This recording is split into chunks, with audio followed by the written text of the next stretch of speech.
guys, welcome to the review show. My name's Austin, and Iron Man 3 is starring Robert Downey Jr. And welcome back to our Marvel series that we are doing once a week. Every once a week, every Friday, I upload a Marvel review, and we're going in order. Last week, we talked about the Avengers, which was a lot of fun. Ryan and Peter joined us for that episode.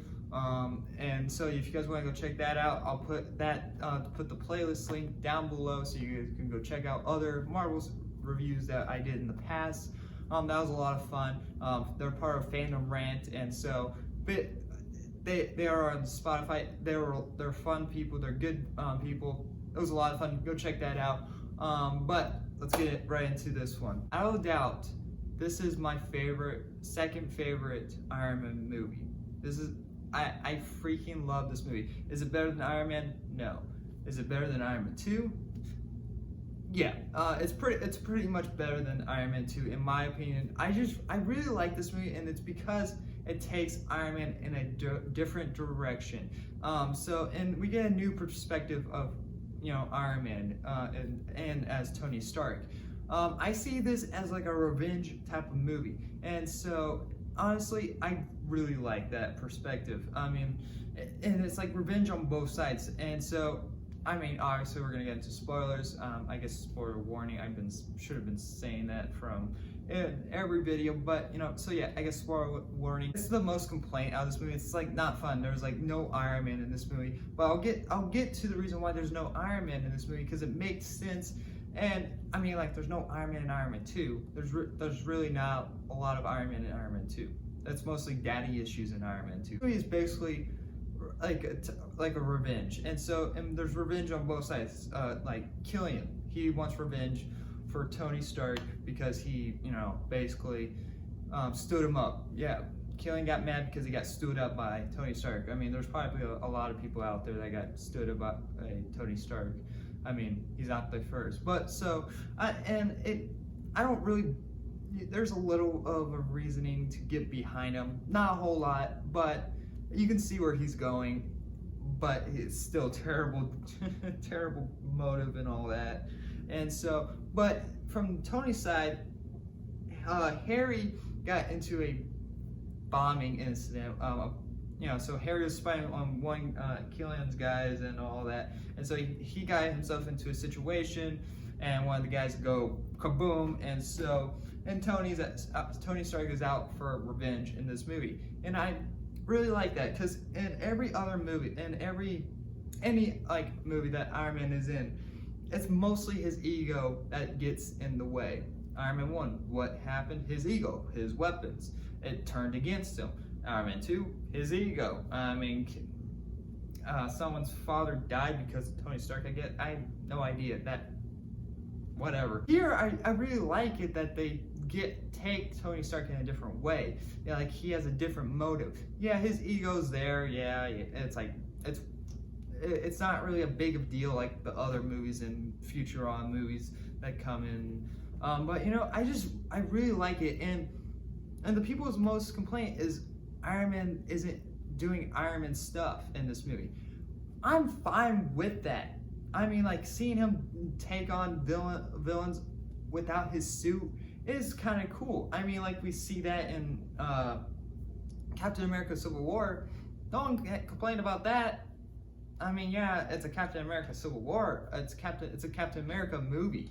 But here it's an Iron Man movie.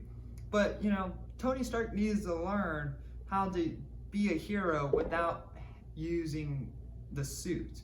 And so that's a stepping stone of him. That it doesn't matter if he wears a suit or does. He's gotta be always Iron Man. And that's the last thing that he says at the end of this movie, is that you can take away all my toys and tools and all of that. No matter what, I'm Iron Man. That's a cool line. I'll admit that there's some parts in this movie that really drag on, like a joke, and it just gets carried on.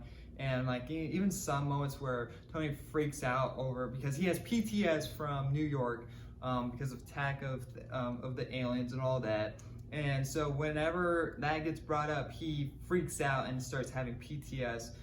There's this one moment where the kid says his name, and so he freaks out. But whoever says his name at the beginning of the movie or like before that, he doesn't freak out like that.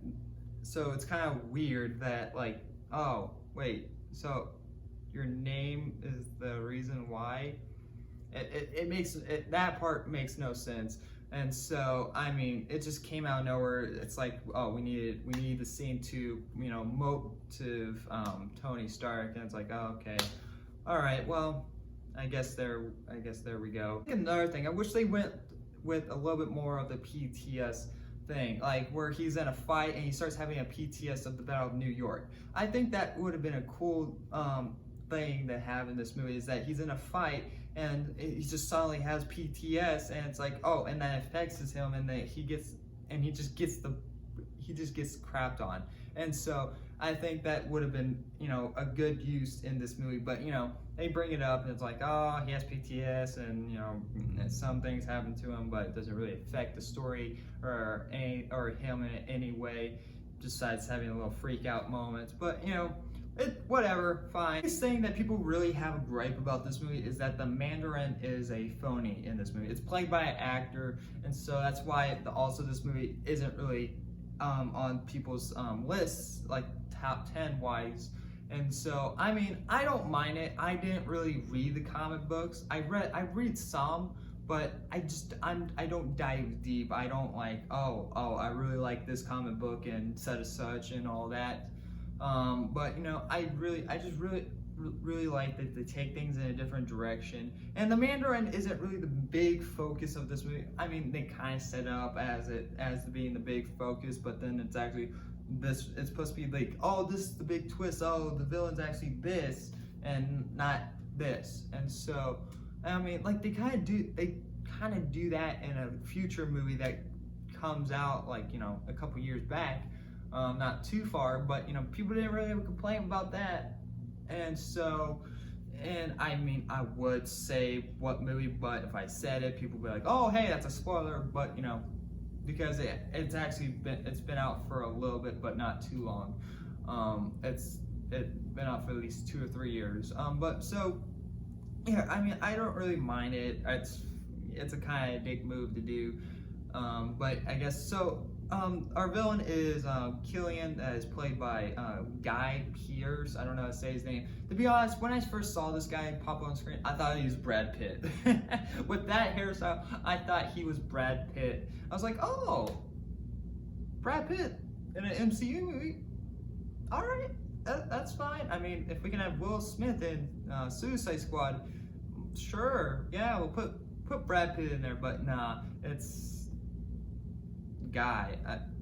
I didn't know. I seen this actor before, but I didn't know his first name was Guy.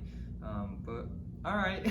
Him as a villain isn't the best. Honestly, I think the villain in the first Iron Man movie is probably better. Even the villain in the second one's might be a little bit better, but not that much. But at least in this one, you can have a reasoning why he did this and all this. But you know, his motive, honestly, we didn't get a really clear motive of what he wanted. But you know, so he had this company where he, you know, created this thing where he can, you know, basically become lava, I guess. I don't know what you call this. Whatever it is. Like, honestly, I don't know what you call it. I think there's a comic book on this, and I have no idea. But you know, it's a kind of cool idea, cool designs in some certain area. If you get too hot, you blow up, and that's another thing that they're doing, is that they're using the Mandalorian as a disguise to cause these bombings and whatever. Yeah, overall, I really like Robert Downey Jr. as Iron Man once again. The movie's very funny. It's very enjoyable. And you know, taking Iron Man's suit away from him, and see here, it had a reasoning. Tony Stark got into a fight, you know, flew off and landed in some snow, and it malfunctioned. I mean, like, and he wasn't thinking of that, which I don't understand how when he, you know, was underwater. But you know, again, it's a new design. This is Mark 42. So it's a new design and like new functions. So maybe and it's also a prototype. So he probably didn't have the capability. He wasn't probably done with all the functions for it. So overall, there's a little wheelway with it, and I'm fine with that. Honestly, I'm fine with seeing Tony Stark kick some ass without the suit on, and he gets some enjoyment out of it. Like, you get some laughs out of it. Like the action scenes with him when we first see him, like, using just the Iron Hand, when he's all tied up in the dungeon of the mansion.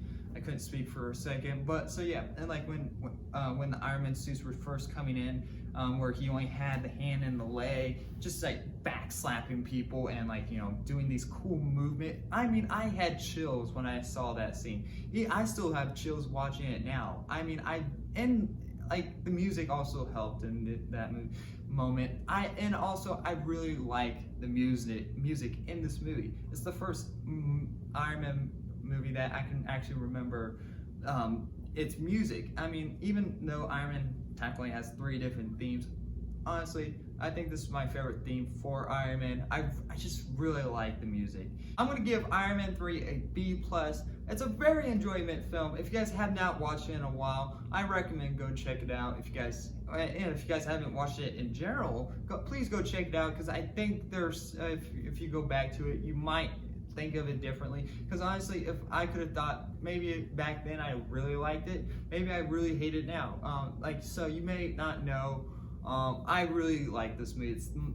It's my second favorite Iron Man movie for sure. It's like there's just so much fun and like new ideas and different variety of action. Anyway, guys, thank you for watching. Let me know what you guys thought about Iron Man 3 down below if you guys have seen it. Thank you guys so much for being here. Anyway, like always, I'll see you guys in the next review. Bye, guys.